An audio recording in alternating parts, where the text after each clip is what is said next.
A história de hoje é intensa.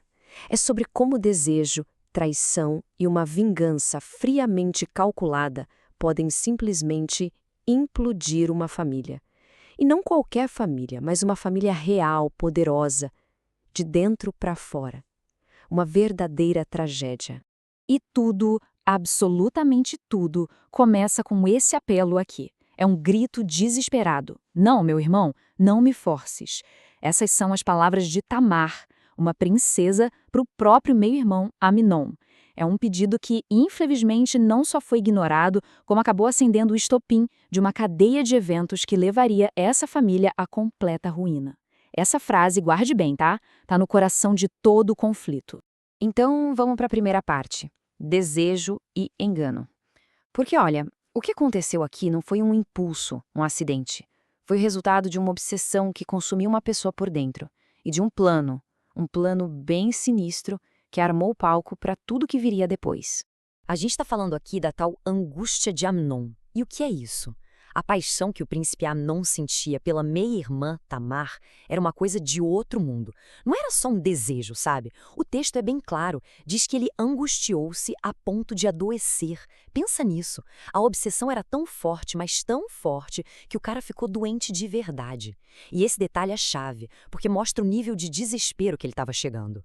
E aí, claro, entra em cena um amigo da onça, né? Jonadab, o primo de Amenon, que o texto descreve como um cara muito sagaz, muito esperto. Só que em vez de usar essa esperteza para o bem, o que ele faz? Ele bola um plano terrível em 4 passos. Primeiro, finge que está doente. Segundo, pede para o seu pai, o rei, mandar Tamar cuidar de você. Terceiro, pede para ela te dar comida na boca, para criar aquela intimidade. E o quarto passo, o golpe final, isola ela. É um plano frio, manipulador, que usa a confiança da família contra ela mesma. Bom, e agora a gente chega na parte mais sombria: o crime contra Tamar.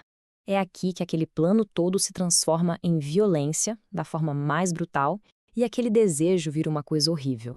E o mais incrível é que, mesmo nessa situação terrível, a Tamara não se desespera. Ela tenta usar a razão. Ela argumenta com o Amnon, lembra ele da lei, da desonra que ele ia trazer para si mesmo. Ela até oferece uma saída, uma solução. Ela diz: olha, pede para o rei, ele não vai me negar a você. Ela aponta um caminho certo, legítimo, mas de nada adiantou. A razão dela bateu de frente com a força bruta, ele simplesmente não quis ouvir. E aqui acontece a virada psicológica talvez mais chocante de toda a história. No exato momento em que o crime acontece, aquela obsessão toda do Amnon não some, não. Ela se transforma, vira um ódio na mesma intensidade ou até maior.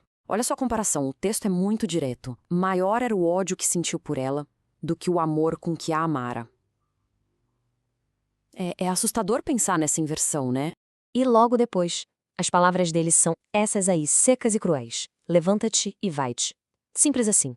Depois de tudo, ele simplesmente a expulsa, com um desprezo que gela a espinha. Para Tamar aquilo, ser descartada daquele jeito, foi uma dor talvez até maior que a primeira. Ele a bota para fora e tranca a porta. Fim. Vamos pro terceiro ato. Silêncio e ódio crescente. A notícia do que aconteceu se espalha, claro. Mas o problema de verdade aqui é a reação, ou melhor, a falta de reação. É a inércia do rei que cria um vácuo, um espaço perigoso onde o ódio vai começar a crescer, sabe? Em silêncio. E as reações são 3, e são muito importantes. A de Tamar é pública. Ela rasga as roupas, ela mostra sua dor, o seu luto. A do pai dela, o rei Davi, é de pura raiva. Ele fica furioso, mas não faz nada. A raiva dele não vira justiça. E aí vem a terceira reação, a de Absalão, irmão da Tamar. Ele fica quieto, não fala nada pro Amnon, nem bom, nem ruim.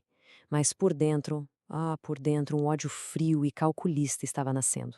E o Absalão, ele espera, ele não age no calor do momento, de jeito nenhum. Como a gente vê aqui nessa linha do tempo, ele alimenta esse ódio em silêncio por 2 anos. 2 anos inteiros.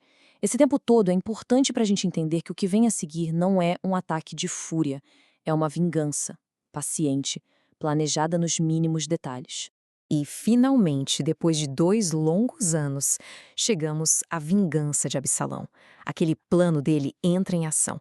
Toda a tensão que foi se acumulando está prestes a explodir. O cenário que o Absalão escolhe é perfeito. Uma festa de tosquia de ovelhas. Um momento de celebração, todo mundo relaxado, longe dos olhos da corte. Ele convida todos os irmãos e, claro, faz questão que Amnon vá. A ideia era essa mesma, criar um clima de festa para que o alvo principal baixasse completamente a guarda.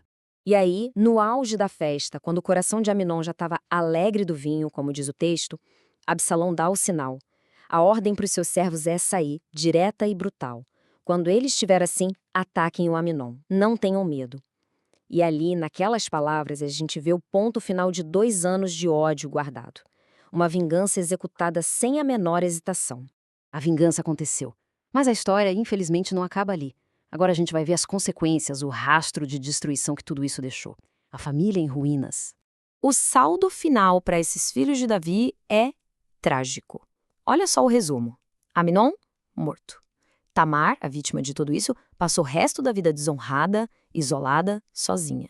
E Absalão, que se colocou como vingador, teve que fugir, virou um exilado. Ninguém, absolutamente ninguém, saiu bem dessa história. E por quanto tempo o Absalão ficou exilado? 3 anos. Esse é o número. 3 anos foragido pelo assassinato que ele cometeu, supostamente em nome da honra da irmã. No fim, a violência só gerou mais dor, mais separação, numa família que já estava em pedaços. E tudo isso nos deixa com essa pergunta, né? Uma pergunta bem difícil.